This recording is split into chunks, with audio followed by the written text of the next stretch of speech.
Structure pour gérer un capital immobilier. Gérer un patrimoine immobilier pour une SAS et une SCI. Dans une société par action simplifiée que l'on appelle plus communément SAS, la responsabilité des associés est limitée au montant de leurs apports. Pour la SCI, les associés sont liés au passif en fonction de leur apport.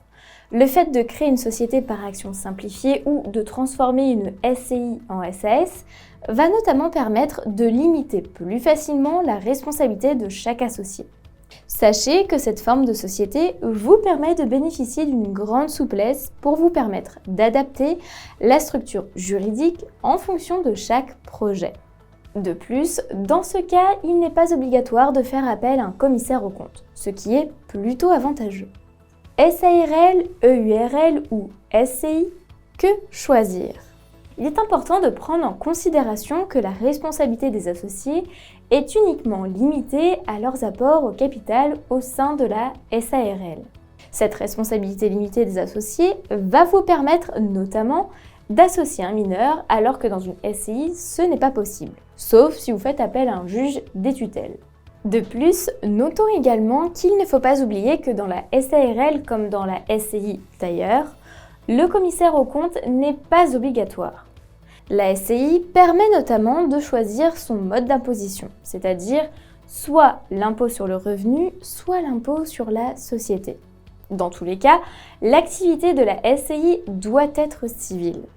Si elle se transforme en activité commerciale avec une location meublée par exemple, elle sera alors directement soumise à l'impôt sur la société. Au contraire et à l'opposé, la SARL est en droit d'exercer aussi bien une activité civile que commerciale. C'est à elle de choisir. Tout est possible. La SARL est en droit de gérer un patrimoine immobilier. Dans ce cas, elle est considérée comme une société à prépondérance immobilière, c'est-à-dire que la plus-value de vente sera imposée au régime des plus-values immobilières des particuliers si la société est soumise à l'impôt sur le revenu. N'oublions tout de même pas que la SARL ne propose pas du tout la même souplesse que vous offre une SCI. Est-il nécessaire de constituer une SCI pour chaque immeuble ? À cette question, nous vous répondrons que non. En effet, si vous devez créer une SCI à chaque fois que vous désirez intégrer un immeuble, la gestion va être lourde de conséquences. En effet, vous devrez prendre en charge toutes les déclarations fiscales, mais également organiser des assemblées pour tous les associés. Toutes ces obligations seront donc multipliées par le nombre de SCI que vous allez créer. En revanche, constituer autant de SCI que d'immeubles vous permet d'optimiser vos choix fiscaux. Il est alors possible de posséder une SCI qui est soumise à l'impôt sur le revenu pour bénéficier de la défiscalisation. Mais vous pouvez également créer une autre SCI soumise à l'impôt sur les sociétés pour réduire vos impôts mais augmenter aussi votre autofinancement. N'oublie pas de t'abonner à notre chaîne pour ne manquer aucune de nos prochaines vidéos. Et surtout, pense à liker si le contenu te plaît. C'est un choix auquel vous devez réfléchir. Attention cependant au niveau de la TVA. Vous n'aurez pas forcément d'avantage sur cela. La TVA incombe à chaque immeuble, immeuble par immeuble, même s'ils sont présents dans la même SCI. Cependant, le fait de créer autant de SCI que d'immeubles vous permet de séparer toutes les décisions de gestion. Certaines parts d'une SCI pourront être vendues tandis que les autres parts sur un autre immeuble pourront être conservées. Cela peut être bien pour la transmission et les successions à la suite d'un décès. Quel statut choisir pour développer son activité professionnelle de location en meublé ? Si vous faites face à un déficit en tant que loueur en meublé professionnel, que l'on appelle plus communément LMP, vous pourrez l'imputer directement sur vos autres revenus imposables. Cela va ainsi vous permettre clairement de réduire vos impôts sur le revenu.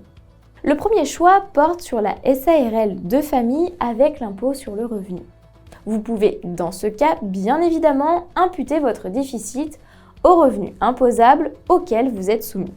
Ce statut juridique est totalement transparent au niveau fiscal et vous permet de transmettre votre patrimoine immobilier bien plus facilement.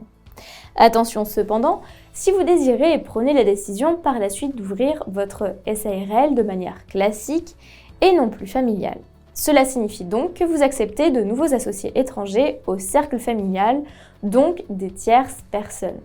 Dans ce cas, la SARL deviendra alors soumise à l'impôt sur les sociétés et non plus à l'impôt sur les revenus. Elle deviendra alors opaque à présent et elle n'est donc plus transparente. La société civile immobilière ou SCI n'est pas recommandée. En effet, lorsque l'on parle d'une société civile qui exerce une activité commerciale, cela signifie qu'elle sera directement soumise à l'impôt sur les sociétés. Ainsi, tous les déficits fiscaux ne pourront pas être imputés aux associés. La société en un nom collectif ou SNC est une excellente idée pour optimiser sa fiscalité. La société en nom collectif est soumise à l'impôt sur le revenu et permet donc d'imputer les déficits fiscaux aux associés. Cependant, cette société devra obligatoirement être inscrite au registre des commerces et des sociétés en tant que LMP, c'est-à-dire loueur en meublé professionnel. Tous les associés de cette société en nom collectif devront obligatoirement réaliser des recettes annuelles supérieures à 23 000 €. Si vous désirez réaliser une transmission à titre gratuit par la suite des parts sociales, cette dernière sera alors exonérée. Attention tout de même à prendre en considération que les associés sont tous soumis à des cotisations sociales car ils sont titulaires du statut de commerçant. Si un de vos associés est fonctionnaire par exemple, sachez que le statut de commerçant est totalement incompatible et c'est notamment le cas s'il exerce une toute autre profession réglementée par la loi.